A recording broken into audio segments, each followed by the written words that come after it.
sure. Hi, I'm Stacy. I'm with Alloy. I'm with Alloy Wildwood. Who here works out in the Alloy? Oh my gosh! Yay! Look at all these friendly faces. How many are from Baldwin?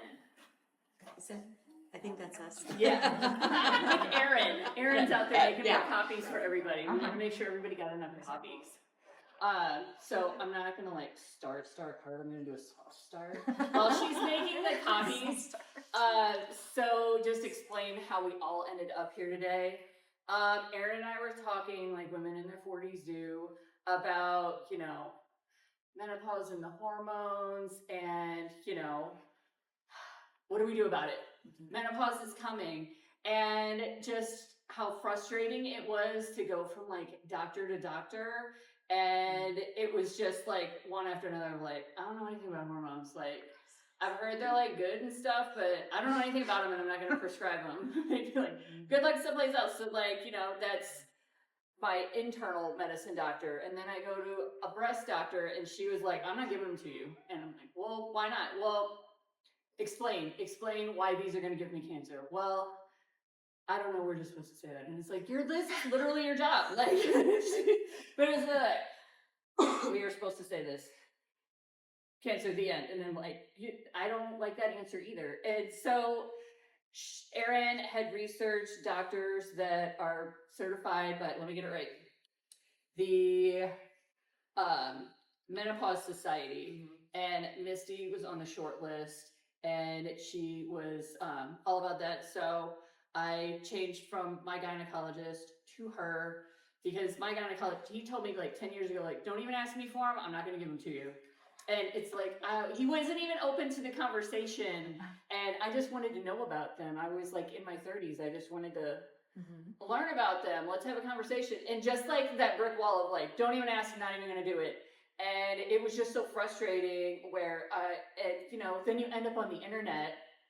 God help us, on the internet. And you end up down the rabbit hole of, one internet guru after another. And then it's like, well, I watched this whole thing from Halle Berry, and it's like, it's really nice that she shared her story about menopause and all the troubles that she went through. And it's like, oh, wait, she's trying to sell me products. And oh, here's a red light for your vagina. It's $500. Like, what? Do I need this? Like, Hallie, you're awesome, but I don't think this is your specialty. Like, I don't know. And so you just end up down this rabbit hole, and it was just so frustrating. And I know that everyone is going through that same thing. And you're on your socials, and the socials know how old you are and exactly what is on your mind of like, oh, is your hair thinning? Let me show you this video that makes you really self-conscious, and it's somebody else trying to sell you some really expensive medicine that's going to totally make your hair awesome. Like, so we just wanted to have something that's, God forbid, a real doctor that knows real things, that deals with this every single day. So with that in mind, I would like to introduce, I don't want to mess it up. This is Dr. Misty Day, board certified obstetrician and gynecologist. She completed a residency at the University of Kentucky College of Medicine. She's a certified practitioner from the Menopause Society, and she's obesity medicine board certified. So please welcome Dr. Misty Day. Hello, everyone. Thank Erin and Stacy for inviting me. I think this is a really cool event and a good opportunity for us to kind of learn and have a good conversation. I will tell you, I haven't done this in about 20 years since I was in residency, so bear with me. Okay, so first let's just talk about what is menopause. So menopause is a normal natural process. It's when you've stopped having periods and it's been 12 consecutive months without a period. And so this is what represents just the stopping of your ovarian function. So your ovaries aren't producing follicles, they're not ovulating, and your hormone levels go down. The average age is 51 and a half, but normal is anything from 40 to 58, so a pretty big range. Now, why do we even care about this? Well, 51% of our population are female, and as long as you live long enough, you're going to go through this. And it's a very natural process, but it's not an easy process. And there are many, many symptoms and things that go on, but there are also good ways to treat those. So, and you know, as we're living longer, we spend about 40% of our life in menopause. So that is huge. So we need to feel our best for our whole lives, not just the reproductive years. So you really don't have to read all of this. It's just some different terminology. So natural menopause is the cessation of periods for 12 consecutive months. Menopause is literally one day in your life. It's the end of that 12 months. And everything else is something else. So perimenopause is the time leading up to menopause. And then the couple of years after that, postmenopause is after you're fully through the transition. We consider, like I said, normal is 40 to 58. 90% of women are going to go through menopause between 45 and 55. So that's a good thing to keep in mind. If you go through earlier than that, it's early menopause. If you go through after 55, it's late menopause. And then there is a different subset of people who will go through menopause before the age of 40. That's called primary ovarian insufficiency, and we're not going to talk about that because that's treated a little bit differently. Oh, thank you. Just in case. Is that working? Can you hear better? Hello? Oh, there we go. You can hear better? Okay. Okay, so what symptoms go along with menopause and perimenopause? So the most common symptom would be vasomotor symptoms. And vasomotor symptoms means hot flashes and night sweats. So when we think about hot flashes, they usually last 1 to 5 minutes. They start kind of in your chest, and there's a rush or flush of heat up your face. You may sweat. It may come with anxiety, palpitations, nausea, and pretty uncomfortable. Everybody experiences this differently. Some people just have a little bit. Other people have 20 a day. So it's not the same situation for everybody, but 80% of women will have some form of hot flashes. It's a little depressing how long they can last. So in Caucasian women, the average age is about 7, average time is about 7 years. For African American women, it's more like 10. Asian women have it a little easier, and it's more like 4 or 5 years. But that's average. So it can be more, it can be less. There's about 10% of women who have hot flashes their whole life. Okay, another big symptom is something we now call genitourinary syndrome of menopause. So that basically just means the changes that are happening in the vagina, the vulva, your urethra, and bladder. All of those areas are very sensitive to hormones, estrogen specifically, and when that level goes down, you really see a lot of symptoms here. So vaginal dryness, you lose elasticity, you don't lubricate as well. You may start feeling urinary frequency, feel like you have an infection, but you really don't. But infection risk is increased as well. This is something that happens really anytime in the process, but this is the one system that definitely is going to last your whole life. The rest of the symptoms do kind of get better. So other things that we think about, sleep changes, and that could be trouble going to sleep, but more oftenly waking up, mood changes, so increase in anxiety and depression, even if you didn't have this in the past, cognitive changes. So this is the brain fog that we all think about. So when you don't feel like you can focus, you can't remember why you walked into a room, you don't remember people's names or just even the words you're trying to think of. And it can be very frustrating. Joint muscle pain, skin and hair changes. So we start losing hair, our skin gets drier, weight gain, and usually around the midsection. We can have changes in headaches or migraines and decreased libido. Okay, so we'll talk about each of these. So this is very common, sleep disturbances. It can be because of night sweats that wake you up. It can be because you're going to the bathroom 3 times a night, or you may just wake up and then your brain is turned on and you can't turn it off. Not everybody has this, but a good portion do. You can have it without having hot flashes too. It's most common in late perimenopause. So in those year to 2 years, right before you stop having periods. And then we'll get a little bit better after you get through the transition. With mood disorders, if you have a history of anxiety and depression, that can get worse. Suicide rate is highest for women when they're perimenopausal. It's 7 times higher than any other time in your life. People can develop new depression or anxiety during this time too. And we think about windows of vulnerability, so times when your hormones are in flux. So postpartum is a common time to see these symptoms. Perimenopause, puberty. Okay, and not just the hormones are making a difference. This is really just a tough time in our life too. So we may be caring for aging parents or may have lost a parent. We are taking care of kids, and God help us, they're probably mostly teenagers or preteens at this point. This is probably the peak of our career, so we're busy with career. We may start having issues with relationships, with your marriage. Divorce is a possibility. So lots of things happening during this time. Okay, so one of the big things that people come to talk to me about is they think that they're losing their mind. They say, I need to see a neurologist because I can't remember anything. And rest assured, you're not developing dementia. I think I said that incorrectly. Dementia is very uncommon at this age. Even early onset dementia is very rare. So these changes come with the fluctuations in hormones. This does get better after the menopause transition happens. Okay, muscle and joint pain, just feeling achy at all the joints. It's usually worse in the morning, can get better over the day, can be better with exercise.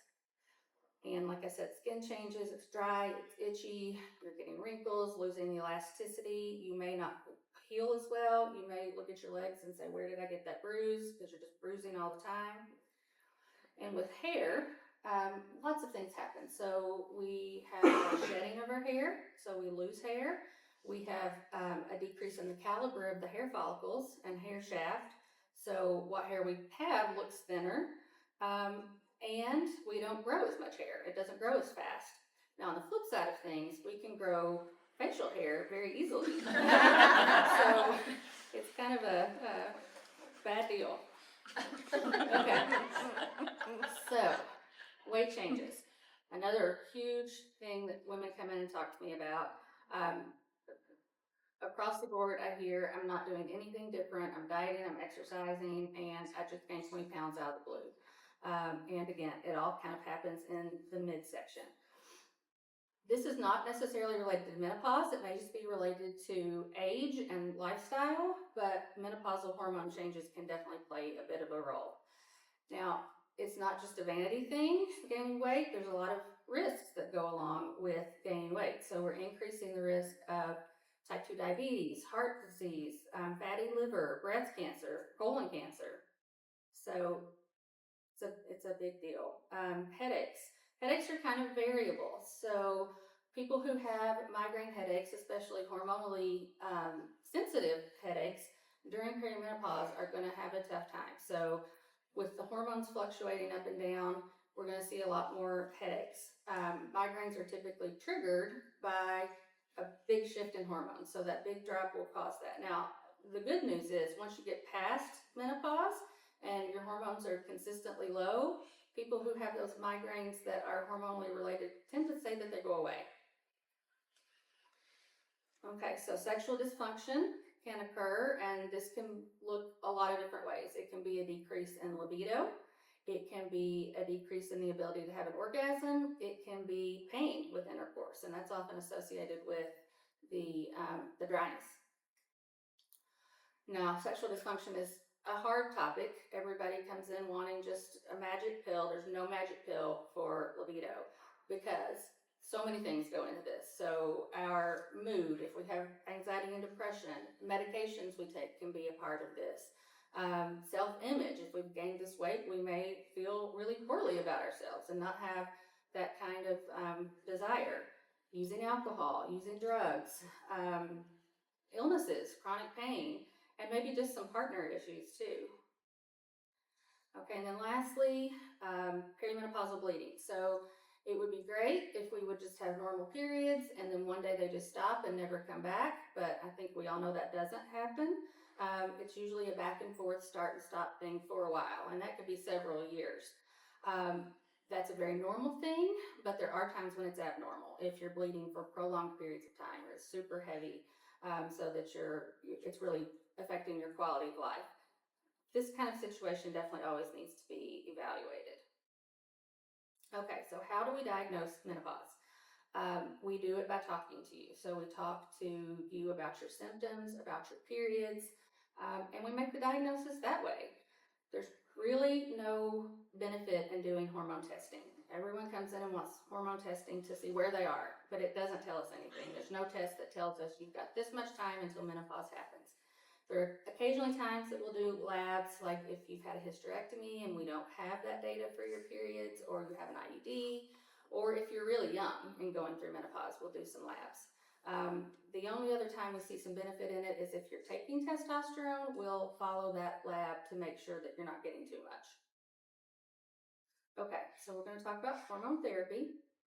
So the FDA says that the reasons we take hormone therapy should be vasomotor symptoms, prevention of osteoporosis, genitourinary syndrome of menopause, and then treating that premature menopause. So that's it. That's what the FDA says. We have enough data to say that this benefit is worth the risk. Now, we all know that it helps more things than that, and we give it off label for more things, but this is what we've got. There are different ways to take hormone therapy. When we think about hormone therapy, we think about systemic hormones, which mean the hormones that are going to affect your whole body and help with all of those symptoms. The other method is local hormone therapy, and that's where you apply it just directly to an area and just fix that problem. So an example of that would be the vaginal dryness and atrophy issues. Now, backing up to the systemic hormone therapy, there are different ways you can take it. So oral hormone therapy is the most widely used in the past. And it's still a good medication. We don't use it that much anymore, but in the right person, it's a good choice. More commonly, we will use transdermal estrogen. So that can be as a patch, as a gel, as a mist, as a vaginal ring, and you deliver the hormones through the skin. So why is that important? When you take hormones with orally, you have to go through the liver. So those hormones are metabolized in the liver. That increases your blood clotting factors, which increases your risk of having a blood clot in your legs, your lungs, also stroke. If you do it transdermally, you bypass the liver and you don't have that risk. So it's just a little bit safer, and for higher risk patients, definitely the way to go. Now, if you have a uterus, so unless you've had a hysterectomy, this counts for everybody, you have to take progesterone also. So estrogen is the hormone that helps most of these symptoms, but progesterone protects your uterus from the estrogen. Estrogen stimulates growth in the uterus, and you could develop endometrial cancer if you don't balance that out. So we give progesterone to keep that risk low.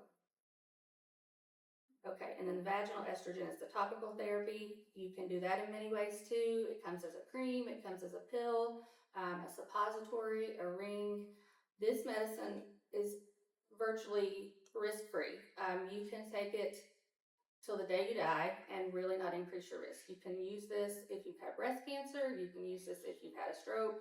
It is a very, very low dose of hormones and is very safe. Now, it works very well, but if you stop it, the results are going to go away.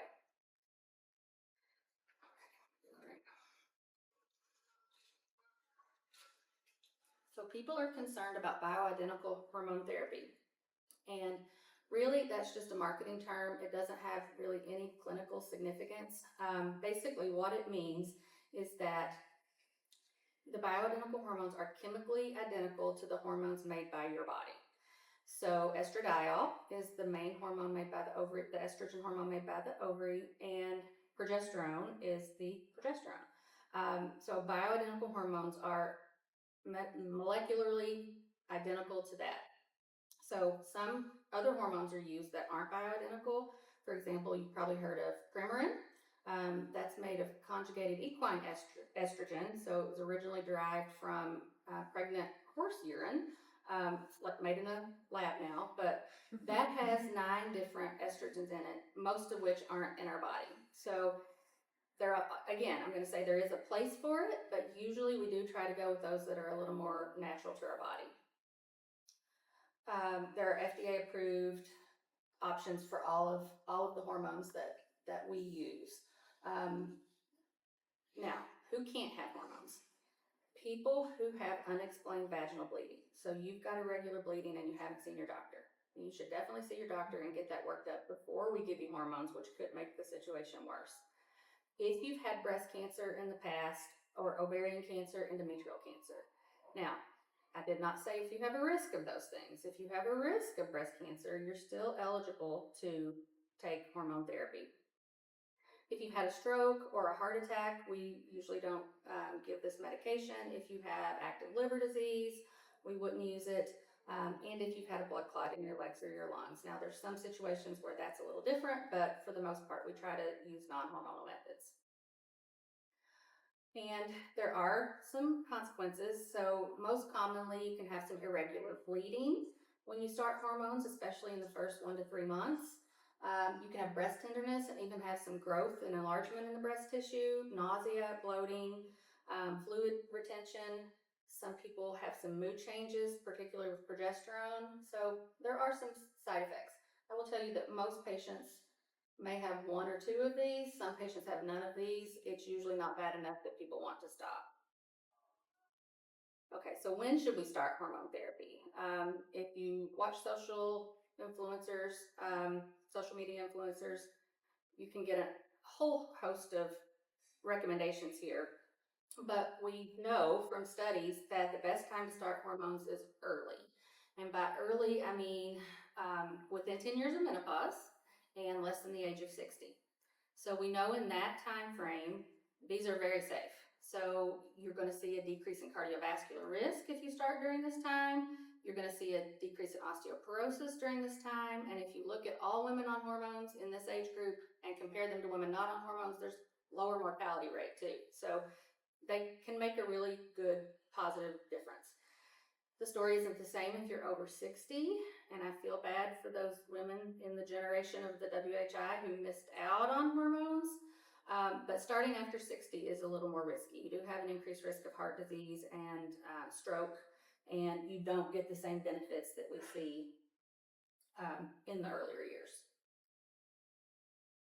Okay, so we'll talk about some other treatments that aren't hormones.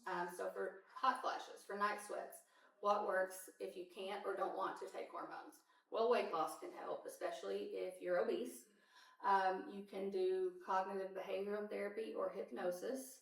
And that doesn't really change your hot flashes, it just makes your experience of hot flashes better. And there are medications we can use. So there's a couple of antidepressants we use. We use a medicine called gabapentin, oxybutynin, and then there are a new class of medicines that are specific for menopause, and they work on the temperature regulation center of your brain and work almost as good as hormones. Now, they're only helping with hot flashes and night sweats and sleep. They're not going to help with the other things hormones help with, but they're still a good option for people who can't take hormones. Okay, so if you do choose hormones, though, you're probably going to decrease your risk of vasomotor symptoms by 75%. Again, I said there's lots of ways to do it: a patch, a gel, a spray, vaginal ring. There's no increased risk of blood clot. It doesn't affect your other hormones. Yeah, and so generally pretty safe in the right patient. This slide is old and says that it should be used at the lowest dose for the shortest duration necessary. We don't really think that way anymore. If you're starting it in the right window, you can use it as long as you need to. Okay, and for the vaginal atrophy, some other non-hormonal treatments, vaginal lubricants, especially silicone-based, water-based is fine too. Vaginal moisturizers, and specifically those that have hyaluronic acid in them. So we use hyaluronic acid on our face. There are products for the vagina too that can really bring moisture into the area. Pelvic floor physical therapy can help, and a lot of times with that they'll use dilators and vibrators to help train the pelvic floor. And some other things, but I'd say those are the biggest. So breast cancer and hormone therapy. So hormone therapy does not cause breast cancer. It can influence breast cancer, but it does not cause breast cancer. So if you're at high risk for breast cancer, you are still a candidate. Now, could you start hormone therapy and develop breast cancer? Absolutely. And it could stimulate growth. But if you're doing regular mammograms, having your yearly exams, then it's worth using if you have the symptoms and need to do this. If you develop breast cancer, we are going to take you off of the medication, and then maybe we'll look at some of those non-hormonal options.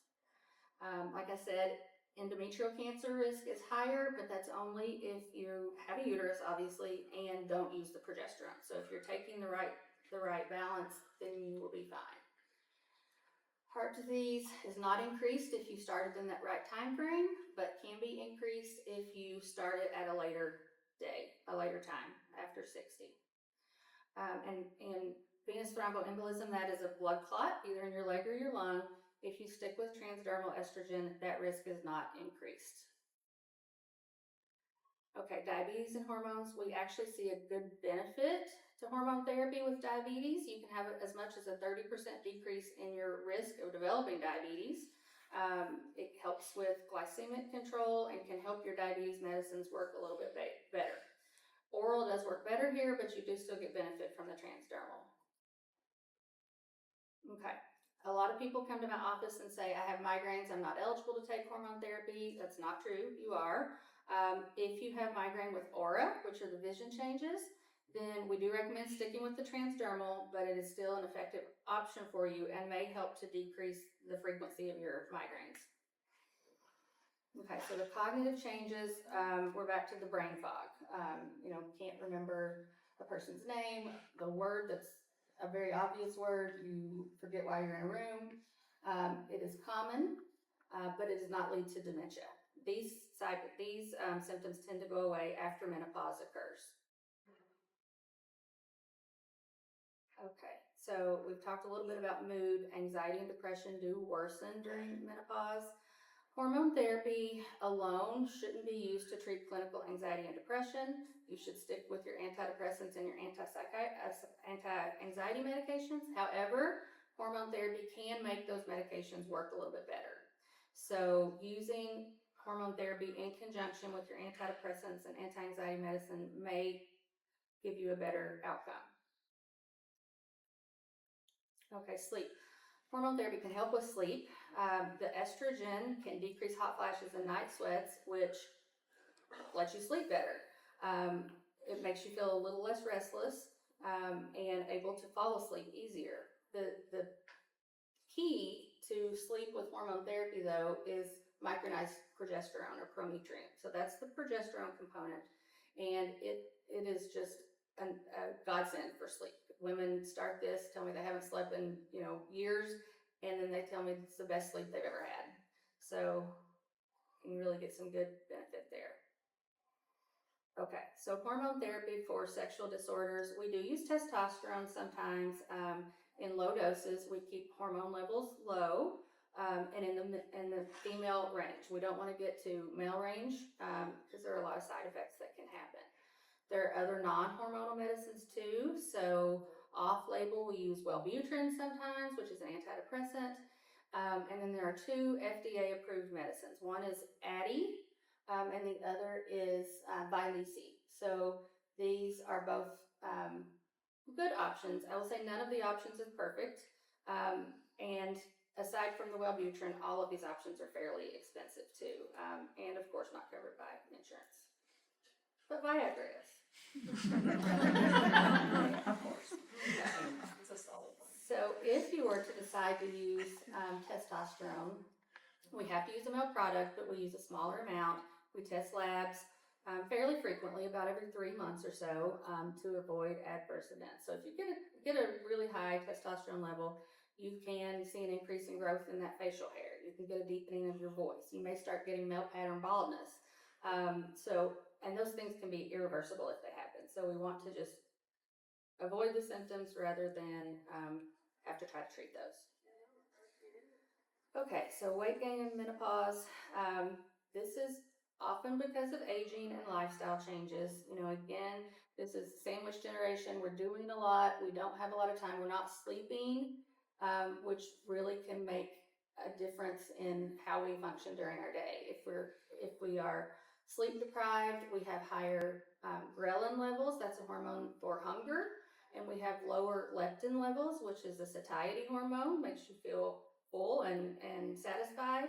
And we have higher cortisol. So all of those things can contribute to weight gain. We see a decrease in muscle mass at menopause. So we're losing that lean body mass, and an increase in fat. So that distribution just comes to that center.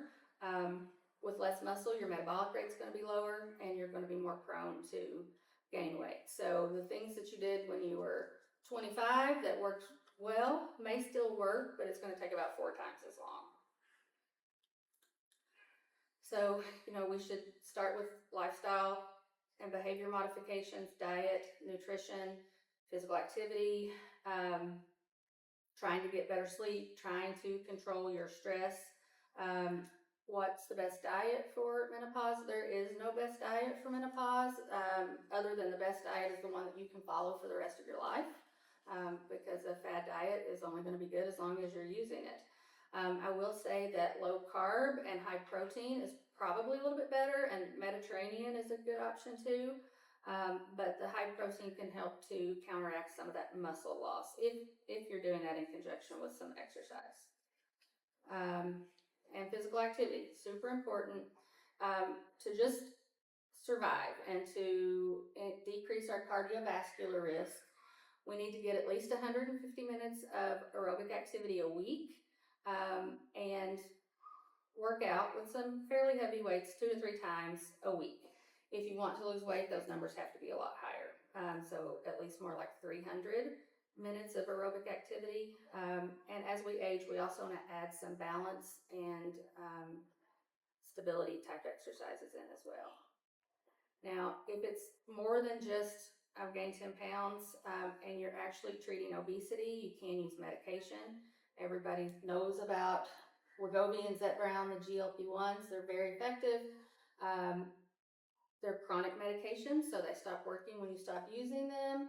And typically, if people stop, they'll gain about 80% of their weight back. So it's not something to jumpstart your weight loss or just to use temporarily. It's really to treat obesity. Now, there's a lot of chatter about microdosing, using just small doses to help with menopause.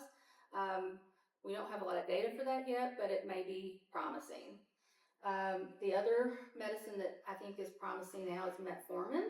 Metformin is a diabetes medication, but it helps with insulin resistance, which is higher in menopause, and so can help counteract some of those changes and make the efforts you're doing work a little bit better. Okay, and there are surgery options too, and that's usually when you're dealing with the higher BMIs. Okay, and the last thing is osteoporosis. So osteoporosis is decreased bone mass that can lead to fragility and fractures. It is very common in postmenopausal women, but there are ways we can stop it. So we get the highest peak in our bone mass when we're 20 years old. It's kind of downhill from there.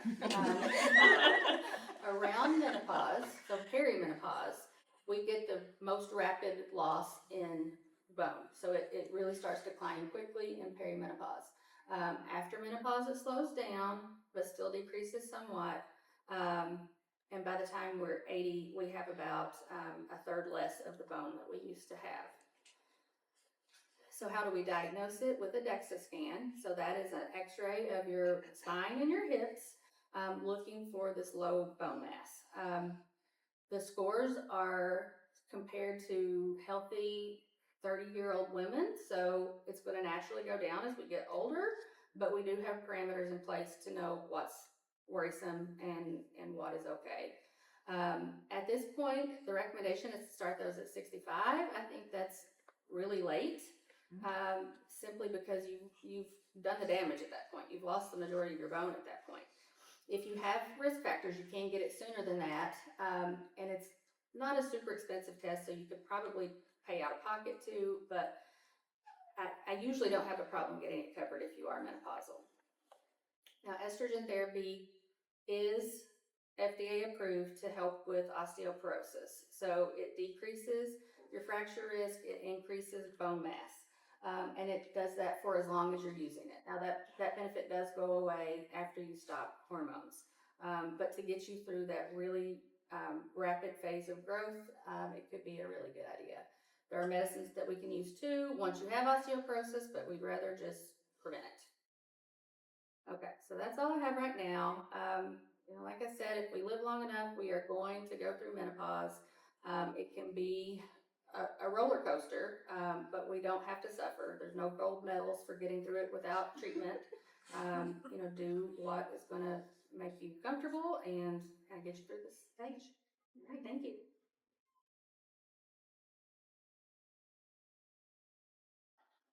So we are going to do a little Q&A time. So you can Can I sit sit? down, Yeah. please. Go sit down. We actually polled a bunch of our clients and asked, basically like what topics. She's pointing. Okay, we're gonna sit down. We're gonna sit down. I'm just gonna plug it. So we pulled a bunch of our clients and asked, like, what do you guys want to know more about? And what are things that are like relevant to you that you want to hear from Dr. Day or myself about? So Stacy is going to be asking the questions, and then we'll go over that. And then at the end of that, if we still have time, which I think we will, then you guys can ask whatever questions you have as well, and put her on the spot. Yeah. Okay. So a lot of women say they're doing everything they used to do, but gaining weight anyway. So what's going on and what actually works? Start with an easy one. Let Erin start and you can tack on to that. Yeah. Anyway. Well, I think the easy answer that she already talked about, right, is the drop in our estrogen and our hormones. However, as far as exercise goes, I do have like a couple recommendations that can work outside of the nutrition part. So we'll talk nutrition and we can talk exercise as well. So the exercise part, what has really been proven to work, and it's not a magic pill and it takes a lot of effort, is like Dr. Day mentioned, 2 to 3 times a week of heavy strength training. So I don't mean like 5-pound weights, but you want to lift as heavy as you can. And this, if you don't lift weights at all, this can take time to work up to this. So it could take 6 months. It could take 9 months to actually get to the place where you are safely lifting heavy weights. But that is the goal. And also, it's not just about weight loss. Let's talk about longevity. It's about bone mass, bone density, right? So when you can lift heavy weights, that resistance training helps build that bone density and that muscle strength as well. So along with that is also sprint intervals. So who loves to sprint? Nobody raised their hand. Oh, you do? Okay. Compared to distance running. Oh, compared to distance. That's actually a good point. I think I would rather sprint as well. But so as far as the sprinting goes, how do I do that? And how often are you telling me I have to do this? Okay, so all I'm talking about is getting on a treadmill or you're wherever, outside, running for 30 seconds, as hard as you can run for 30 seconds. And then you're gonna take 2 to 4 minutes. If you're brand new at this, it's gonna take longer, right? To get your heart rate back down to maybe around 120 to 130. And then you're gonna do that 4 times, 2 times a week. All right, so those sprint intervals, it just helps kind of boost that metabolism. It's definitely, you're doing a lot more work and a lot less time. So it is proven to work a lot better for weight loss versus the steady state cardio, which is also important and you should still be doing that. So yeah, those sprint intervals shouldn't take very long, right? We're just doing it 4 times, 2 times a week. Okay, so that along with your strength training. And then the third thing I want to talk about is not necessarily weight loss, but it is for longevity and for bone health. So we know that jumping helps with bone health. It helps build that bone density. I am not saying you need to go to CrossFit and do box jumps. Okay, that is not what I'm talking about. I am talking about just in your own house, jumping, jump, jump, jump, land hard and heavy, jump, jump, 20 times a day. If we're just jumping 20 times a day, if you have a little, 3-inch box and you want to jump off of that for a little more impact, then do that. So it's not like a ton of jumping, and you don't have to jump onto something high and, be afraid that you're going to fall. So it's just literally jumping in place 20 times a day. So those things I think are really relevant to the age that we're all in and talking about. And then the last couple things that are relevant, and I would love to hear you speak on this, is our, when we start losing estrogen, we hear it all the time. I can't tell you how many women have come to me as like, man, my shoulder's like hurting all of a sudden. I have tendonitis. I have golfer's elbow. I have all these joint aches and pains. And can you speak to that a little bit, or do you find that common in your practice? It's very common. So we have estrogen receptors in almost every location in our body. So you hear itchy ears. I mean, why does menopause cause itchy ears? That's such a weird thing. But our joints are affected by a lack of estrogen too. So it's a very common thing. And you wouldn't want to just treat your frozen shoulder or whatever the problem is with hormones, but definitely hormones are going to be part of the conversation and can improve those things that you're doing with your physical therapist. Yeah. And do you find that also as a side effect, because it does affect our joints, because it is affecting our muscle mass, then we're feeling achy, or we're feeling tighter in our muscles, we're feeling like we need to stretch more often? Does that kind of all go along with what we're talking about? So along with your going out and walking, getting your 150 minutes of weekly exercise, do 2 days a week of strength training, do 20 jumps a day, and then also do yourself a favor and spend 10 minutes a day before bed or when you wake up stretching. Trust me, it just makes such a big difference. And if anybody needs ideas on stretching, just write your name and number down and I'll give you some. So that's a big one. So yeah, there's no magic pill for losing weight. I agree with Dr. Day. Like if you can, get some more protein in your diet, if you can drink 80 ounces of water a day to flush out all the garbage, then that really does help. The whole thing, and you could speak to water retention too, but I think, it's like very counterintuitive. The more water you drink, the less water you retain. Yeah. Right. Yeah. So, that's something that I think is a confusing thing, but 70, 80 ounces of water, unless you're really petite, is a good idea.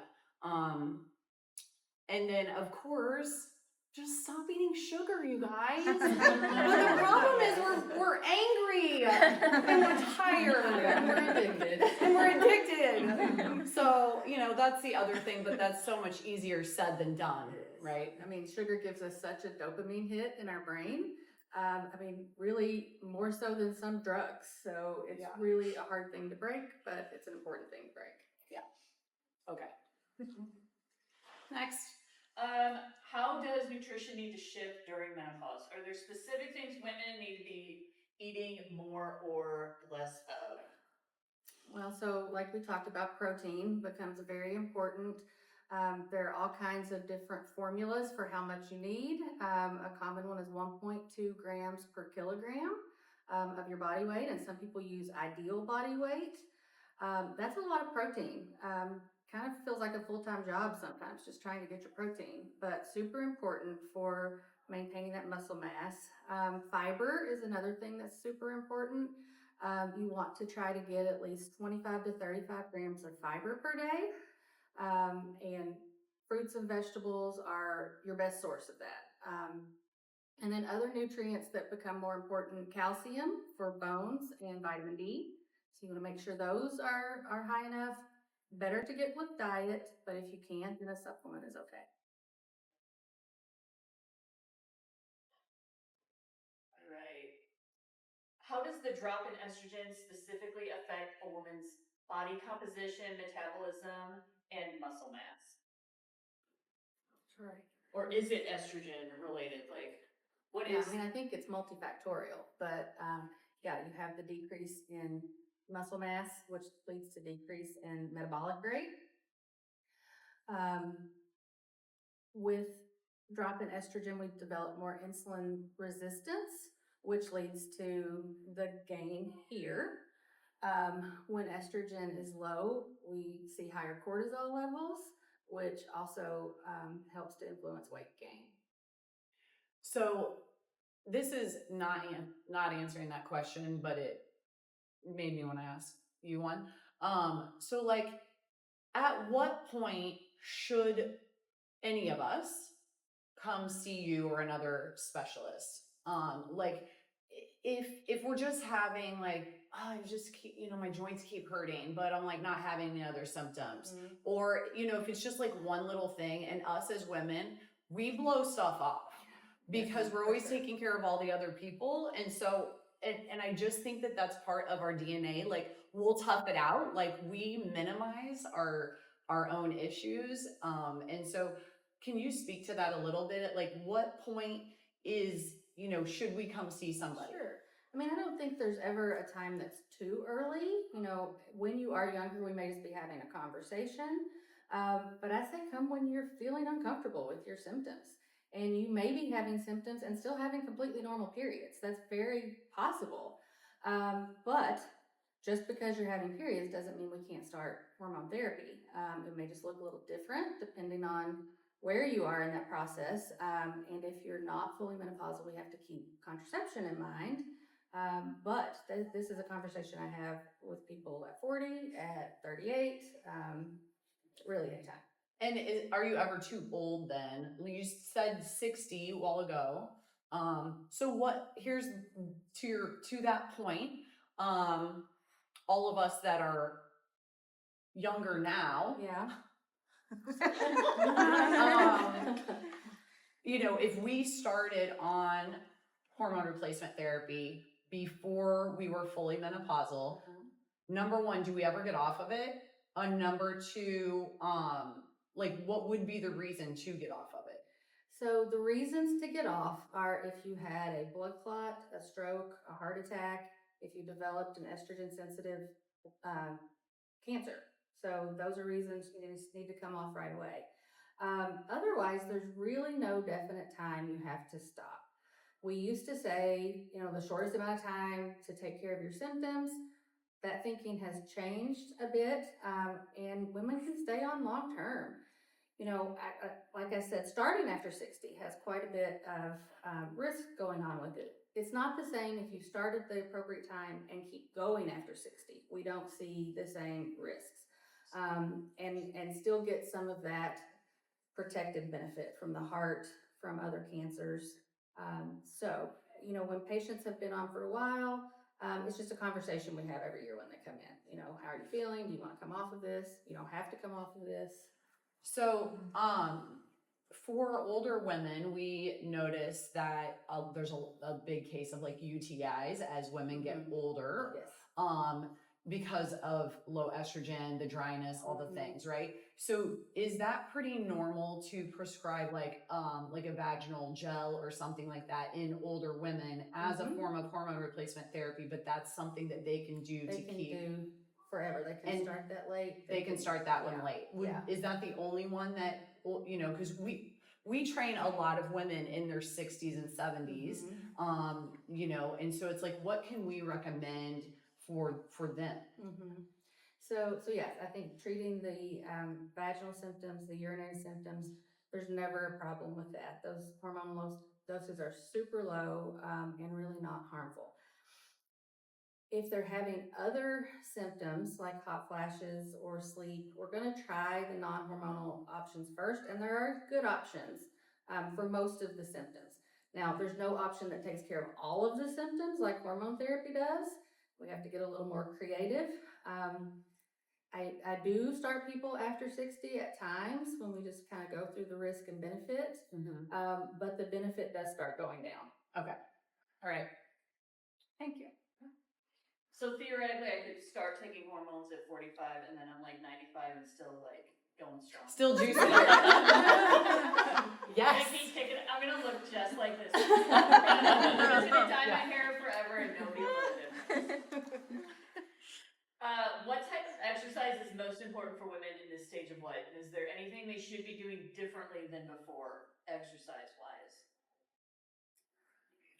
I feel like I answered all of those Yeah. questions, but does anybody like in the audience specifically have a question regarding what she just said, or exercise related? Most of y'all are doing your thing at one of our gyms anyway. Okay.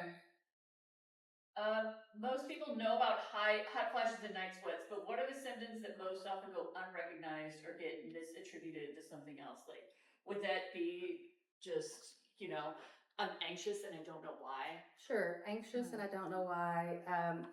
People around this time have a lot of lack of motivation to do things. Fatigue is another one that, oftentimes you'll go and tell your doctor this and they'll check your thyroid and say it's normal and that's the end of it. But fatigue is a common one. Just not feeling like yourself. I mean, that's very vague, but almost everybody says that. And if it's in association with some of these other things, then that's probably what's going on. So are women going through a lot where like you're going to your doctor and it's like, I don't feel right, I need help, and the doctor is just like, we checked everything, like you're fine, whatever, and like everybody's just kind of getting dismissed because the doctors don't know a lot about menopause. They're like, oh, whatever. Yeah, unfortunately it is common. So when I trained in medical school back in the early 2000s, there was a study called the Women's Health Initiative. I don't know if everybody knows what that is, but it was meant to shed positive light on hormones, but unfortunately it did a little bit different. Now, so it showed an increased risk of heart disease, increased risk of breast cancer for people taking certain hormones. And so the study was stopped early, the media got a hold of it, and it just went viral. So everybody stopped hormones, doctors stopped prescribing hormones. People in my generation and older weren't taught how to deal with hormones. So your doctors that are doing this now probably have just had an interest in it and educated themselves. I mean, I'll be honest, I was probably similar to the doctor Stacy had until I hit perimenopause. I'm like, whoa, this is real. So you don't specifically learn about it in med school? No. I mean, no, in med school, no. In OBGYN residency even, I've spent very little time. And most of that was talking about why we shouldn't do hormones. Does anyone That's crazy. have any questions? Let's go. I know this is kind of a niche thing probably, but can you speak at all to how perimenopause is going to intersect with ADHD? Sure.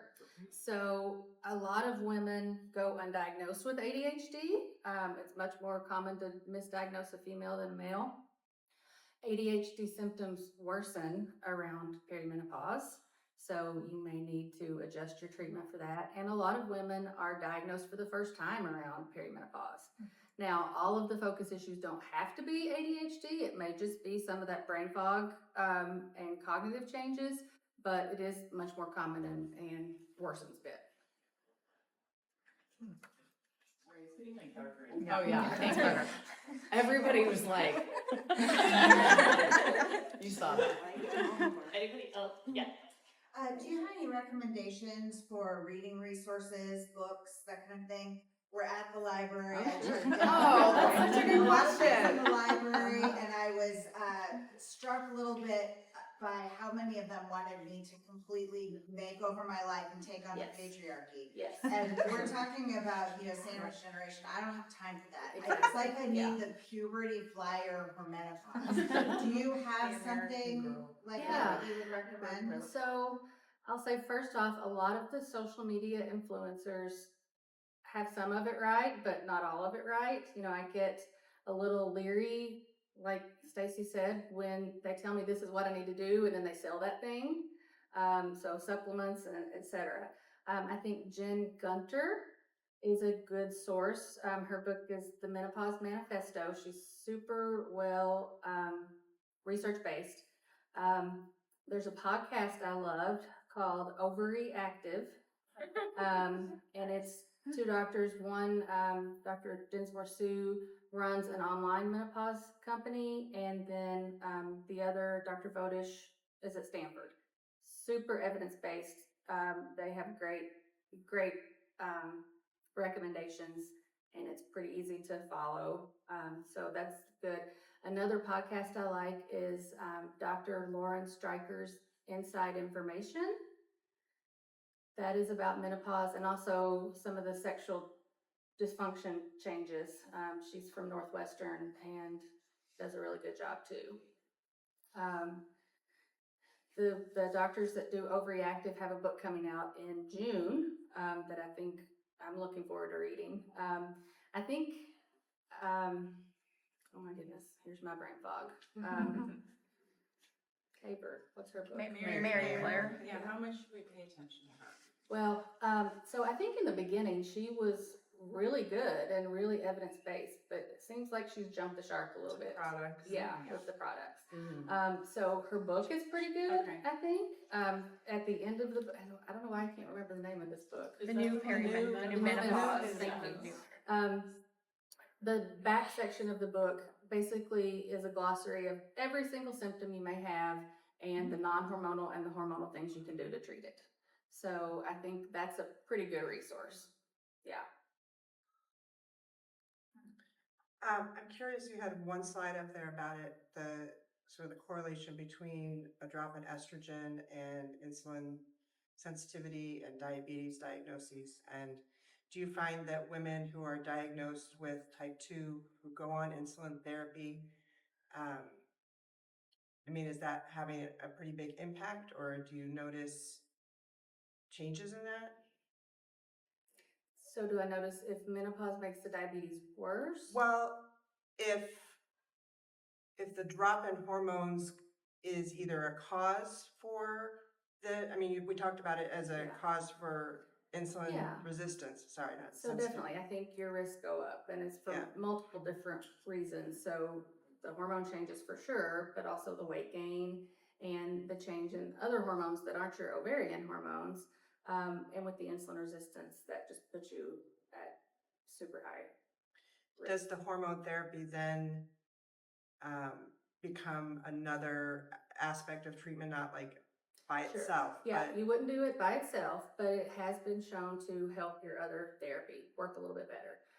We found the same thing with obesity medicine drugs, the GLP-1s, in postmenopausal women who use those, the ones on hormone replacement therapy, lose more weight than the ones that aren't.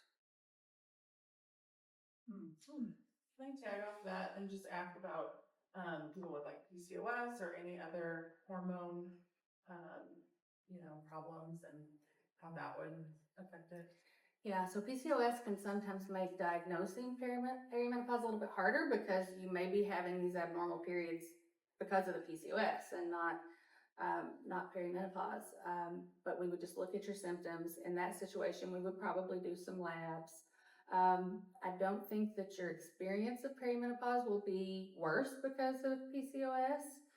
There are certain things that we do see that, like if people have postpartum depression or PMDD, which is premenstrual dysphoric disorder, they're probably going to have a harder time with the mood changes and some of the symptoms. But other than some difficulty diagnosing, I don't think much difference.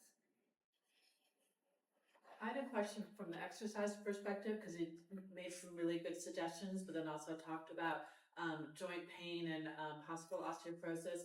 Are there certain injuries that we maybe are more prone to as we are going through this change in life that we should try to be aware of or try to? Yeah, for sure. Tendon issues. A lot of injury with, specifically shoulders and elbows. But I wouldn't rule out ankles Anything either. else, yeah. Pinky fingers, all the things. And so, like, I would say, as far as that goes, just be careful not to overuse. That's why I would rather you lift heavier with fewer repetitions than lighter weights with a whole bunch of reps, because you're going to have more likely to have tendon issues if you're doing a lot of repetitions. So yeah, just be careful with that for sure. And it is going to be more with like the overhead pressing. So I'm not mad about you guys, especially with an overhead press staying a little bit lighter, just as the likelihood of injuring your shoulders or elbows are higher in this category of age that we're talking about. And that makes me remember Dr. Vonda Wright. Loved on Vonda Wright. Yeah, so she's an orthopedic surgeon who kind of coined the new term musculoskeletal syndrome of menopause, which is kind of going over all of these things. And she has a podcast. She has a book called Unbreakable, and has a lot of good information. Her stuff's so good. Mm-hmm. Yeah, I really like her a lot. And she is late 60s and wearing mini skirts and does not She's look her great. age.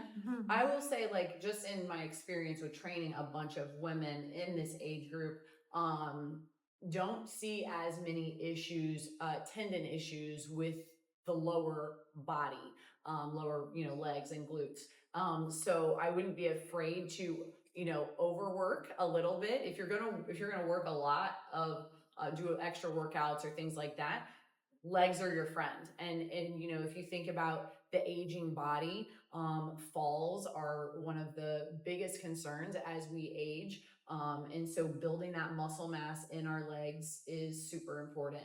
So yes, we need to be able to pick things up and put them over our head, but more so we need to actually like be able to get off the toilet and walk around. So more reps on legs, less reps on overhead. Yeah, good question. There was a slide about like who shouldn't go on HRTs and kind of do like blood clots and all the different things and active cancers. But it did say triple negative breast cancer, and then I couldn't Couldn't read the rest of there it. was just too much information, honestly. So most of the time people avoid it with triple negative breast cancer, but History that- of triple that, negative or so active. I mean, active obviously- for sure. If you're more than 5 years from your diagnosis, then it's probably acceptable. Okay. What about history, just like family history. Totally fine. Yeah. Definitely that's something you're going to want to work with your gynecologist or family medicine doctor who's doing the hormones, and your oncologist. You want to talk to them about it. But yeah, if you are getting more remote from that diagnosis, it should be okay with the triple negative. I have a question kind of relating to what she's talking about. So if you have diabetes, or you have a history of cancer, or any heart issues, so you're seeing your cardiologist, or you're seeing, whichever specialist you're seeing, and they don't understand hormone therapy, or are not going to recommend that. How do you go about that as a patient that has been working with a specialist, and they're maybe not hearing you, or maybe they just don't, that's not their expertise. They don't know about it. Where do you go? How do you find resources? Question. That's a good question. You could always talk to your gynecologist and see if they could reach out and have the conversation with that doctor. What if your gynecologist is not supportive of hormone replacement therapy? Then you probably need to find a new Find a new gynecologist. one. Yeah. So Dr. Dave the Rescue, do you have any other, we'll all just come see you, obviously. But, I feel like in St. Louis, there's not a lot of menopause specialists. There's not. Really menopause is kind of having its moment right now, and it's just exploding all over social media. And so the doctors are catching up. So there aren't that many, but there are a lot of people trying to get there. Yes. And educate themselves, and patients are kind of demanding it. I see a lot of patients with these issues, but so do all of my partners who don't specialize. And I think everybody's seeing more, and you're kind of being forced to learn and educate. Okay. So I'm actually here specifically to see you because I found Dr. Day through the special certification on the Menopause Society. So you can find other Yes. gynecologists. The Menopause Society website. Yes. But there's Becky Lynn is another one here in St. Louis. And there's probably more at this point, but it used She to does be. not take insurance She though. does not take insurance. Yeah. Anybody at She's- BJC? I'm sorry? Anybody that know the BJC system? Just there was a great one, McCabe Williams, but she left. Not off the top of my head. Anybody else? Yeah, I had a question about sleep, because I know estrogen kind of helps with like the hot flash, night sweats thing, but if you're having sleep disruption and not exactly those other vasomotor issues, and the progesterone isn't really effective, It's not helping. what? So you may Ask have your to. friend. And all the friends out there. Right? I mean, I've heard try gabapentin, try trazodone, try it. Yes. I'm like, So okay. those are options. Try magnesium. Magnesium is an option, magnesium glycinate.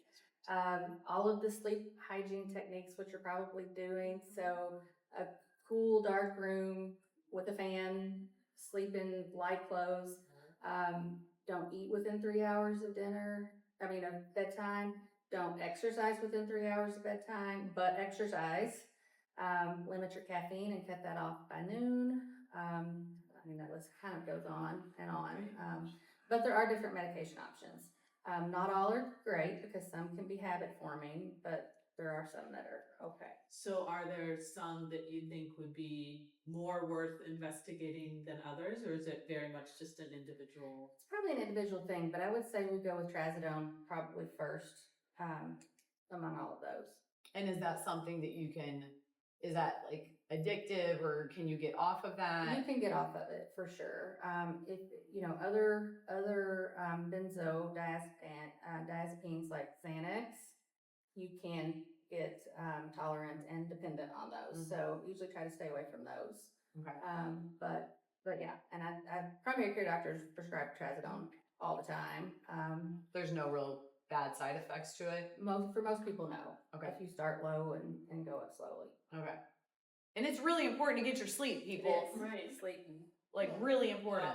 Okay, but Yeah. Well, I can piggyback. Okay, so I'm new to the hormone replacement. I'm on the patch and the progesterone, and I can speak to, yes, I think I'm in like beginning of week 3, first week and a half, best sleep of my life. I was like, this is like a newborn baby. It was amazing. Now I progress to having the craziest, strangest dreams ever in my life. I mean, we're pulling stuff from way back to my childhood to present day it's like, I feel like I need to wake up and write this down and like create stories and be an author of these dreams that I'm having. They're just like moderately bizarre. Is that... A possibility. I don't think it's a common thing. I don't know that I have a good solution for that other than adjust that dose. And just kind of play with the dose of the progesterone. Yeah. okay. Is there a max dose for that? I'm sorry. So typically we use 200 at night, but I have gone higher if it's necessary, like 300. So you're saying like it maybe needs to be increased or maybe decreased. Yeah, unless you're on 100 and I'm on 100. you can't go lower. Okay. Yeah. I'm just gonna go through Write my it out. books soon. I'm just gonna write even out 3 books, and you're gonna be like, wow, she has lost her mind. Anybody else? Well, thank you, Dr. you. Day, for sharing your knowledge. And thank you everybody for coming. I know everybody's lives are like crazy busy and everything, but we also need to take care of ourselves first. And way to go, us.